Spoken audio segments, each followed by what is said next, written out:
السلام علیکم ورحمۃ اللہ وبرکاتہ۔ اعوذ باللہ من الشیطان الرجیم، بسم اللہ الرحمن الرحیم۔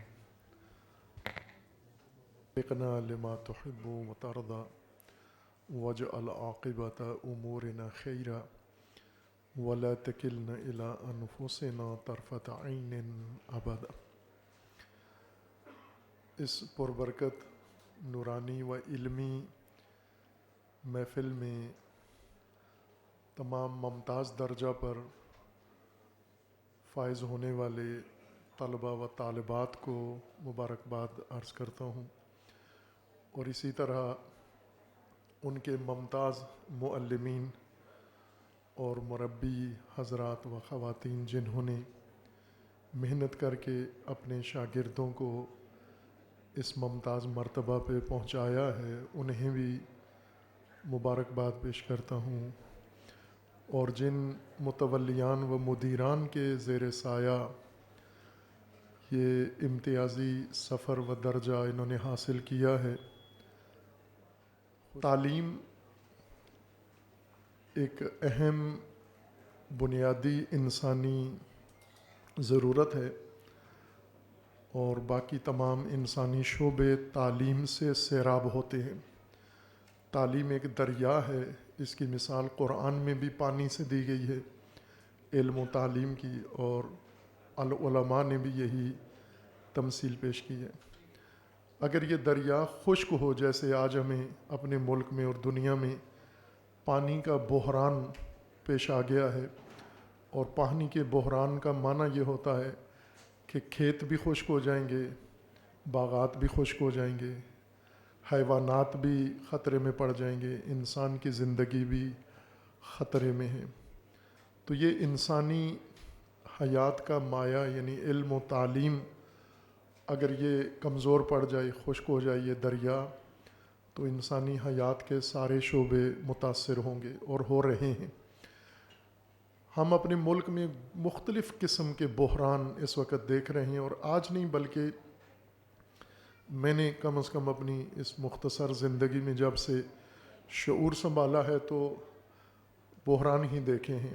کوئی ایسا دور نہیں گزرا جس میں ہم آسودہ ہوں یا کسی حد تک ہمیں نسبی اطمینان نصیب ہوا ہو۔ ہمیشہ بحرانوں کے اندر، اور بحران بھی روز بروز بڑھ رہے ہیں۔ ان سارے بحرانوں کی اگر ہم ایک علت العلل ڈھونڈیں تو ہمیں اپنے تعلیمی نظام میں نظر آتی ہے کہ تعلیمی نظام کو اگر ہم قائم کر لیں، پائیدار بنا لیں، استوار کر لیں اس کو ہم، تو ہم بہت سارے بحرانوں پہ قابو پا سکتے ہیں۔ سیاسی بھی ہیں، سماجی بھی ہیں، اور معاشی بھی ہیں، ہر طرح کا بحران ہمیں درپیش ہے۔ اس کے لیے ہمارے دانا لوگ، اربابان اختیار اپنے تئیں کوششیں کرتے ہیں، اخلاص کے ساتھ کوششیں کرتے ہیں، لیکن علامہ اقبال کے بقول کہ عجبان نیز کہ اعجاز مسیحا داری، عجبی ناس کہ بیمار تو بیمار ترست۔ تعجب اس بات کا نہیں ہے کہ تیرے اندر مسیحائی کا معجزہ اور طاقت پائی جاتی ہے، تعجب اس بات پر ہے کہ تیرے بیمار کی حالت دوسرے بیماروں سے زیادہ وخیمتر اور زیادہ بدتر ہے۔ یہ اور کیوں ہے ایسے؟ ہمارا بیمار، ہماری قوم، ہماری ملت، مملکت، کیوں اس کی حالت باقیوں سے زیادہ بحرانی تر ہے؟ اس کا مختلف شعبوں سے اور مختلف امور سے تعلق ہے، لیکن اس کی بنیاد آخر علم و تعلیم پر ہی آ کے رکتی ہے۔ علم و تعلیم ہماری میراث ہے، وراثت ہے، ہمیں ملا ہے، نصاب بنا ہوا ہمیں ملا ہے، نظام تعلیم بنا ہوا ہمیں ملا ہے، اور ہمیں جو کچھ ملا ہے ہم اس پر قائم ہیں، ہم نے اسے جاری رکھا ہوا ہے۔ لیکن باقی تعلیم کے علاوہ جو باقی شعبے ہیں ان میں تبدیلی آ رہی ہے، اور تبدیلی بھی ان میں ارتقائی تبدیلی آ رہی ہے۔ ارتقاء کا عمل اللہ تبارک و تعالیٰ نے اس نظام ہستی میں اور کائنات میں لازمی قرار دیا ہے۔ ارتقاء رک نہیں سکتا، تکامل رک نہیں سکتا، نہ کوئی اسے روک سکتا ہے، خواہ وہ کائناتی پہلو ہو، نظام ہستی ہو، وہ طبیعیات کا ہو، وہ نیچرل ہو، یا وہ انسانی سماج میں ہو۔ ایک ارتقاء کا عمل مسلسل ہو رہا ہے۔ ہم اپنی زندگی میں دیکھیں، گزشتہ 10 سال سے اب دیکھیں تو بہت ارتقاء ہو چکا ہے۔ پچھلے 10 سال کو دیکھیں، اس سے بھی موازنہ کریں تو بھی ہمیں ارتقاء و تکامل نظر آتا ہے۔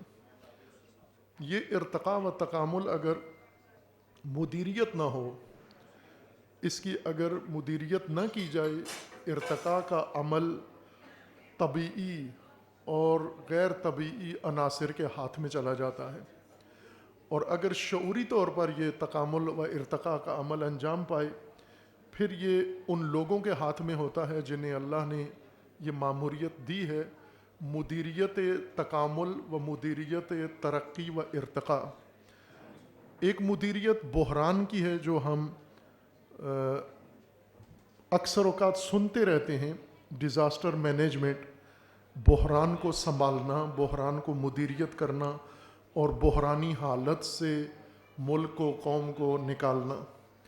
اسی طرح کی ایک مدیریت ہے جو اللہ تبارک و تعالیٰ نے انبیاء کرام کو عطا کی، ائمہ ہدیٰ کو عطا کی، اور ان کی نیابت میں علماء کو عطا کی، کہ وہ ارتقاء کو بھی مدیریت کریں اور ارتقاء کی مدیریت کو سنبھالیں۔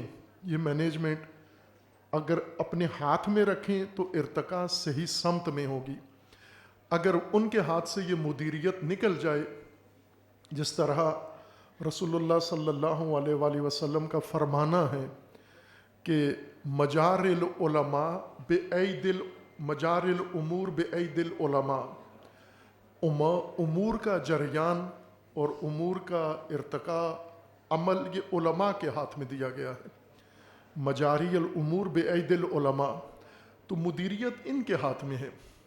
ہم نے وراثت میں پایا ہے، مثلا درس نظامی جو اہل سنت کے مدارس اور مکاتب میں رائج ہے، تمام میں، خواہ دیوبند ہو یا دوسرا بریلوی اہل سنت سلسلہ ہو، لیکن نصاب ایک ہے۔ جیسے فقہ حنفی ہے، ایک ہی فقہ ہے، باقی مسلک بے شک علیحدہ ہو، اسی طرح نصاب بھی ایک ہے، درس نظامی۔ درس نظامی 200 یا 300 سال پہلے اس وقت کی ضرورت کے مطابق ایک ارتقاء کی علامت ہے۔ یعنی اس وقت تک علمی و دینی نصاب چل رہا تھا، لیکن اس میں ایک ارتقاء ہوا، ایک تکامل ہوا، اس نے ایک جہش انجام دی اور درس نظامی وجود میں آیا، اور پھر 300 سال سے درس نظامی ہی لے کے آ رہے ہیں۔ اس میں تکامل حتمی ہے، یقینی ہے، اس کو کوئی روک نہیں سکتا۔ یہ تکامل و ارتقاء ہونا چاہیے اور ہوگا۔ اگر علماء جن کے ہاتھ میں مجاری الامور ہے، ان کے ہاتھوں سے یہ تکامل انجام پائے تو صحیح جہت میں انجام پائے گا اور اس کے صحیح نتائج نکلیں گے۔ اور اگر انہوں نے نہیں کیا، مصلحت اندیشی کی، مصلحت کوشی کی، یا کوئی بھی سبب بنا، تو پھر دوسرے یہ تکامل کی مدیریت اپنے ہاتھ میں لے لیں گے اور وہ آپ کو اس کی جگہ جاگزین نصاب بنا کر دیں گے کہ یہ آج کے عصر کی ضرورت ہے، اور وہ آپ کے لیے گران ہوگا، وہ دشوار ہوگا۔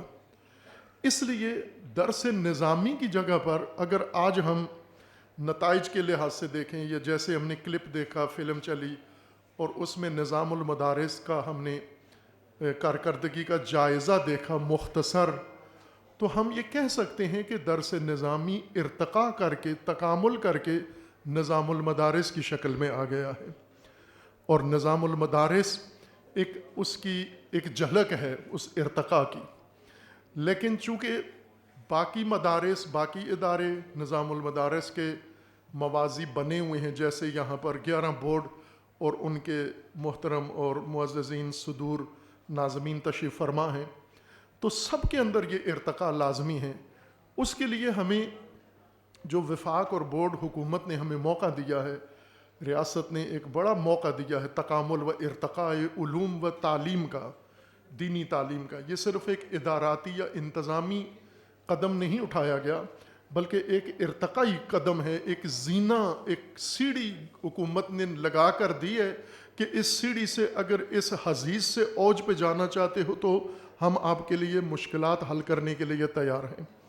اب ہمیں اس زینے کو استعمال کرنا ہوگا، اور ابھی بہت سارا ادھورا کام باقی ہے۔ جب سے یہ بورڈ بنے ہیں اس کے فوراً بعد چند مہینوں کے بعد جامعہ عروۃ الوثقیٰ میں ہم نے میر صاحب تشریف فرما تھے اور باقی بھی بعض معززین، تو ہم نے کوشش کی کہ کم از کم یہ نئے 10 بورڈ یہ آپس میں ہم آہنگی کریں، اور پھر طے پایا تھا کہ منہاج میں ہی اگلی میٹنگ ہوگی، لیکن پھر ہو نہیں پائی، اور اس طرح کے مواقع پر ہم جمع ہو جاتے ہیں۔ تو ضرورت ہے کہ ہم وہ ادھورا کام جو نامکمل ہے اس کو بھی تکمیل کریں اور آپس میں مل بیٹھیں۔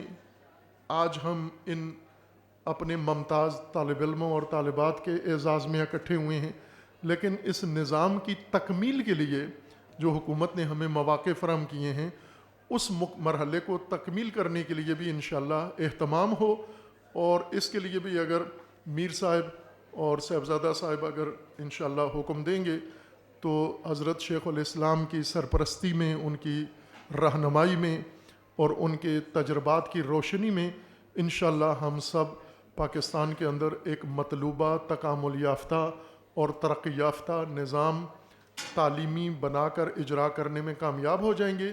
پھر وہ نظام کسی حرف و حدیث کی جگہ باقی نہیں چھوڑے گا۔ یہ جو آج چمگوئیاں ہوتی ہیں یہ سارے منہ بند ہو سکتے ہیں اگر وہ ایک کامل نظام انشاءاللہ بن کر سب بورڈ متفق ہو کر اس کو اجرا کریں۔ چونکہ آج ہمارے لیے سہولت یہ ہے کہ حکومت ریاست رکاوٹ نہیں ہے بلکہ معاون بنی ہوئی ہے۔